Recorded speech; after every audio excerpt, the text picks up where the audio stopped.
Since President Trump took office, one of the biggest concerns that has been brought up is change. Ironically, change was the slogan for former President Obama's campaign.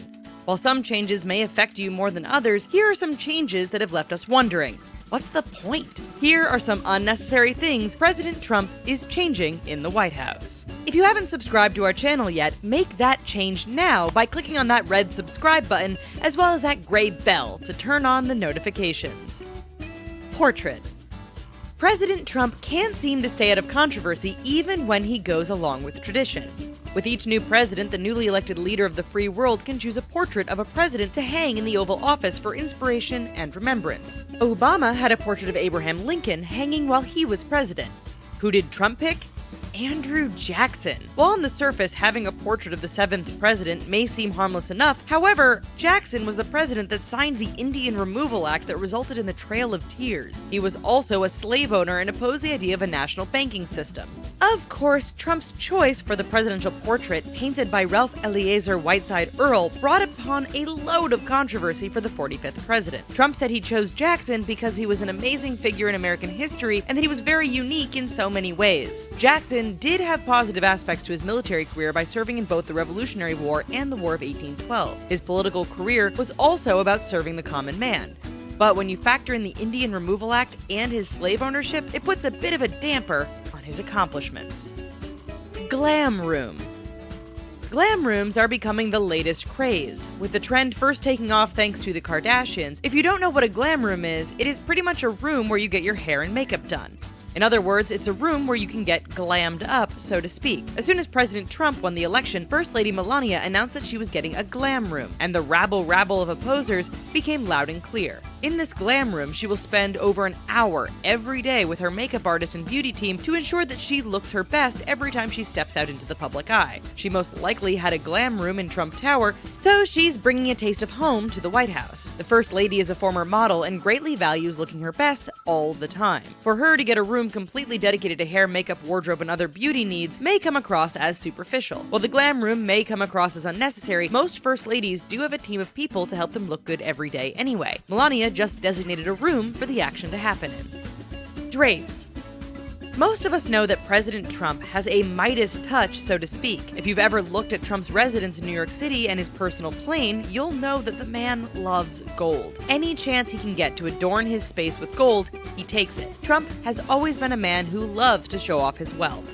But Trump isn't able to adorn the entire White House in glittering gold. Each new president gets a $100,000 allowance to redecorate, and most presidents have declined it so they can use their own money. While it's uncertain if Trump used the allowance, he managed to integrate one of his classic touches into the Oval Office. One of his first orders of business after being sworn in as president was to take down the red curtains that Obama put up and replace them with gold curtains. Of course, Trump loves giving mini tours of the Oval Office, but he apparently has been telling people that the gold drapes were inspired by President Franklin Delano Roosevelt. This is inaccurate because FDR didn't have gold curtains. Can you guess who did? President Bill Clinton. And can you guess who chose them? Hillary Clinton. What's even crazier is that they are the exact same drapes. Hanging literature. It isn't uncommon for presidents to hang some sort of literature on their walls. It can give them inspiration for their cause, give them a moment of remembrance of why they do the job, and it can add personal meaning throughout their day. For example, President Obama had a copy of the Emancipation Proclamation hanging on his wall. Other presidents have hung photographs or other vital pieces of writing that changed the course of American history. President Donald Trump has a rather ironic letter hanging on his wall that is not only personal, but a bit prophetic. It is a letter from Richard Nixon that was written in 1987. In the letter, Nixon's wife predicted that Trump would win whatever office he ran for. Of course, the prediction came true, and considering that the public keeps comparing Trump to Nixon, it's a rather ironic touch to the Oval Office. Trump is also close with Nixon's family, and the 45th president has boasted that Nixon had always wanted him to run for office. Considering that Nixon's presidency didn't really end on a positive note, it is truly interesting to look at the change that was inspired by the president who resigned after controversy. Couches. Couches are the staple of any office or sitting area. The nicer the couch, the more comfortable your guests are. The Oval Office already had suede couches that made the room look a bit more informal and family-oriented. But this is President Trump we're talking about, and he wanted nothing but the nicest. He replaced the suede couches with sofas that are made out of a fancier fabric called brocade. Of course, the world got a first-hand look at the couches after a photo of Kellyanne Conway went viral because she had her feet on the couch due to her kneeling position. Most of our moms didn't like it when our feet were on the couch, let alone in someone else's space or during an important meeting. If you were somewhere like the Oval Office, then that action was definitely a big no-no. While Kellyanne had reasons for kneeling on a couch, defenders brought up a photo of Obama when he had his feet on the famous Resolute desk. Given the color of the former couches in the Oval Office, many believe that Trump's selection of new fancier sofas was a bit unnecessary since the color scheme would have worked with the curtains. Are you ready for a quiz? Here's your question. When did the White House first get plumbing? Stay tuned to the end of the video for the answer. Rugs. Many Americans found themselves inspired by Obama's choice for the rug in the Oval Office, which featured 4 powerful quotes from historical figures like Martin Luther King Jr. and Franklin Delano Roosevelt. One could say that the rug should have stayed the way it was. But with each new president, they have the choice to change out the rug for something custom. President Trump seemed to have gone into the past and chose to install a rug that looks remarkably similar to the one President Ronald Reagan had when he was in office. The rug was initially credited to George W. Bush, but he only used the rug for a short amount of time before getting a new rug with a design inspired by Reagan. The sunburst design is meant to serve as a symbol for positivity and hope for the future. It seems that President Trump has taken a bit of something from every president that he has looked up to or aligns with their beliefs, and has used every aspect he can muster to add to his Oval Office design. You could even say he's got Reagan and Bush at his feet, Nixon by his side, and is looking up to Jackson. Salty snacks.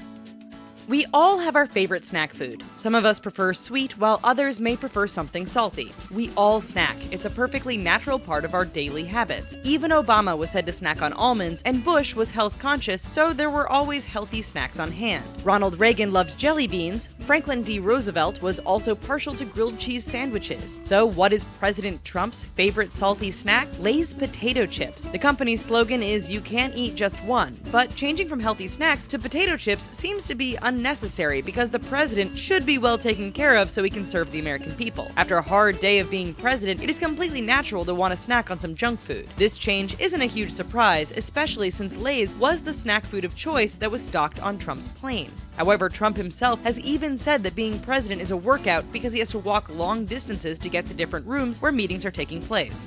It's diet advice we all despise, but the president might want to lay off on the Lay's potato chips and reach for something healthier during these next 4 years. Busts, desk clutter, and chairs. We talked about couches, but there are a few important details that were changed in the Oval Office that you might have missed, one of which is the bust of Winston Churchill. Obama got some backlash after he moved it from the Oval Office and replaced it with a bust of Martin Luther King Jr., but Trump seemed to put it back where it used to go. However, he did move the Martin Luther King bust. Initially, it was thought that he removed it completely, but that turned out to be false. Trump's desk clutter is also a lot less than the previous president's. And when we say clutter, we mean there's a lack of pictures. While this may seem like it's not a big deal, others felt differently as family photos made the president look more relatable and human. In the finer details, Trump also removed the 2 side desk chairs, and he completely changed the main office chair behind the Resolute desk. The upholstery of the chairs by the couches has changed too, going from leather to a more golden yellow color. That change was likely made to better match the interior decor of the Oval Office, but chairs with neutral hues like brown usually go with nearly any color scheme containing gold. Interior designer.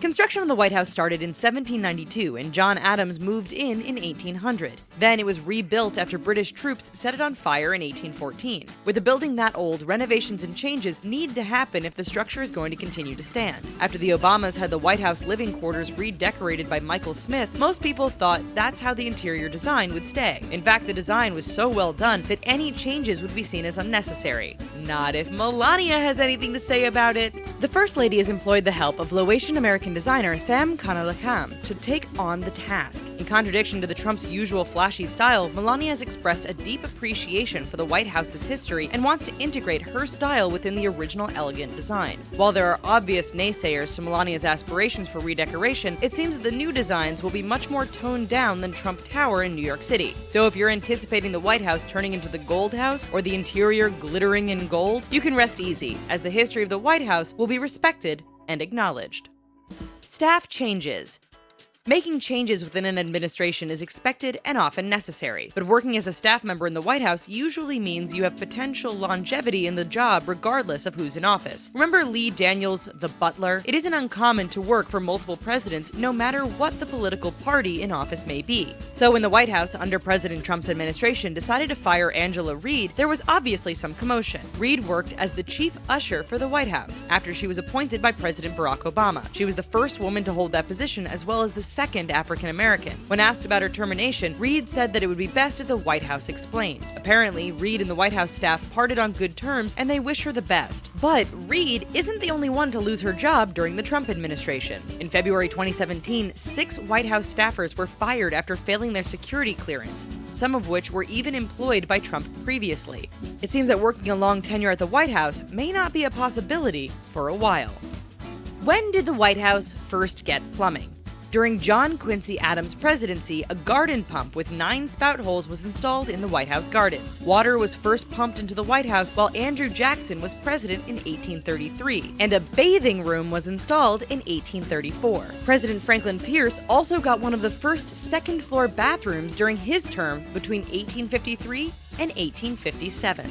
Do you agree with any of these unnecessary changes? Tell us in the comments, give this video a like, and be sure to subscribe to our channel. It will definitely change your video experience for the better. Don't believe us? Check out some of these other awesome videos from our channel. Thanks so much for watching, and bye-bye!